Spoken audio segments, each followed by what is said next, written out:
क्या सचमुच वैज्ञानिकों को मिल चुका है हनुमान जी का गदा? में आगे बढ़ने से पहले हमारे चैनल को सब्सक्राइब अवश्य करें और बेल आइकन जरूर दबाएं। साथ ही कमेंट बॉक्स में जय श्री राम, जय हनुमान अवश्य लिखिएगा।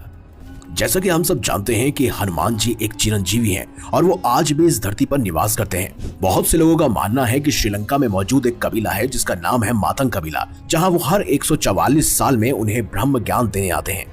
वैज्ञानिकों का दावा है कि उन्हें हनुमान जी का गदा मिल चुका है।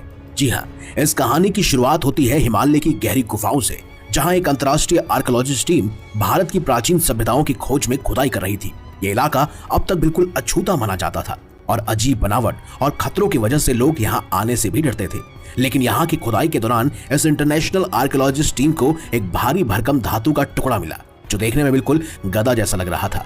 इस मेटल के टुकड़े में एक अजीब सी चमक थी।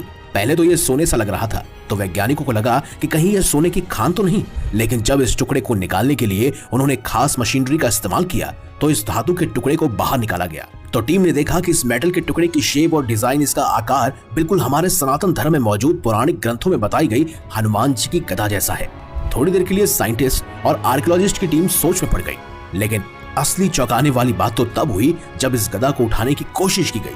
दोस्तों, एक्चुअल में जो ये गदा जैसा दिखने वाला मेटल का टुकड़ा था, ये इतना भारी था कि इसे उठाने के लिए क्रेन का इस्तेमाल करना पड़ा, लेकिन क्रेन मशीन भी इसे ठीक से नहीं उठा पाई। ये देखकर सभी के होश उड़ गए। अब सोचने वाली बात तो ये थी कि दुनिया में भले ही लाखों तरह के मेटल मौजूद हैं, लेकिन उस गदा के साइज को देखते हुए उस मेटल का इतना हैवी होना अचंभे की बात है।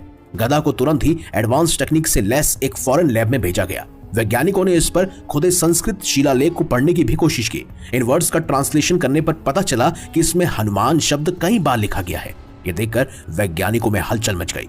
इसके अलावा गदा पर इस्तेमाल की गई धातु को जब स्कैन किया गया तो पाया गया कि यह धातु पृथ्वी पर पाए जाने वाले किसी भी तत्व से मेल नहीं खाती। इससे साइंटिस्ट का अनुमान और गहरा हो गया। ये गदा पृथ्वी की नहीं बल्कि किसी अलौकिक जगह या धरती की कई परतों के भीतर से ऊपरी सतह पर निकली हो सकती है और इसीलिए इसका वेट भी इतना हैवी है। जैसे जैसे रिसर्च आगे बढ़ती गई, गदा के पास रहने वाले वैज्ञानिकों ने अजीब सा एक्सपीरियंस किया। उन्हें महसूस हुआ कि गदा के आसपास एनर्जी लेवल काफी हाई है, अक्सर जैसा शिवलिंग के आसपास होता है। कई लोगों ने दावा किया कि उन्होंने गदा के पास हनुमान चालीसा की आवाजें सुनी। एक संत जो वर्षों से तपस्या में लीन थे, भारत के ही एक प्राचीन संत जो हिमालय में तपस्या कर रहे थे, उन्होंने कहा कि यह गदा सच में हनुमान जी की ही हो सकती है। उन्होंने दावा किया कि इसे केवल आध्यात्मिक ऊर्जा से ही उठाया जा सकता है। संत ने गदा के पास बैठकर हनुमान चालीसा का पाठ शुरू किया। जैसे ही उन्होंने पाठ शुरू किया, गदा अचानक से हल्की हो गई। संत ने इसे आसानी से उठा लिया, लेकिन इसके बाद गदा को उठाने की कोशिश करने वाले बाकी सभी लोग भी असफल हो गए। इससे यह साफ था कि गदा को उठाने के लिए आध्यात्मिक शक्ति और श्रद्धा की आवश्यकता थी। गदा को एक विशेष स्थान पर सुरक्षित रखा गया, लेकिन इसके चारों ओर रहस्यमय घटनाएं जारी रही। हनुमान जी की गदा कही जाने वाली इस धातु की खोज ने न केवल साइंटिस्ट के बीच बल्कि धार्मिक और राजनीतिक लोगों में भी हलचल मचा दी। वैज्ञानिक इसे ऐतिहासिक अवशेष मानते रहे, जबकि संतों और भक्तों ने इसे हनुमान जी की दिव्य शक्ति का प्रतीक बताया। गदा को देखने के लिए देश विदेश से लोग आने लगे। कई लोगों ने इसे देखने के बाद अजीब सा एक्सपीरियंस फील करने की बात कही, लेकिन कुछ ने कहा कि उन्हें हनुमान जी के दर्शन हुए, जबकि कई लोगों ने बताया कि उन्हें इसे छूने पर डिवाइन एनर्जी महसूस हुई।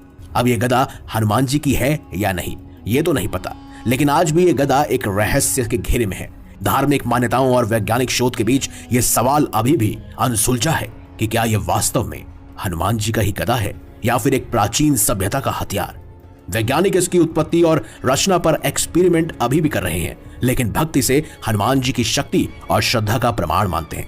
यह गदा सिर्फ एक मेटल नहीं बल्कि आस्था और विज्ञान के बीच का पुल बन चुकी है। आपको इस बारे में क्या लगता है? आपकी क्या राय है? कमेंट बॉक्स में हमें अवश्य बताइएगा। अगर आपको ये खास जानकारी, वीडियो अच्छी लगी है तो इस वीडियो को लाइक कीजिए, हमारे चैनल को सब्सक्राइब कीजिए और ज्यादा से ज्यादा शेयर भी कीजिए। तो मिलेंगे अगली बार एक नई खास वीडियो के साथ। अब तक देखते रहिए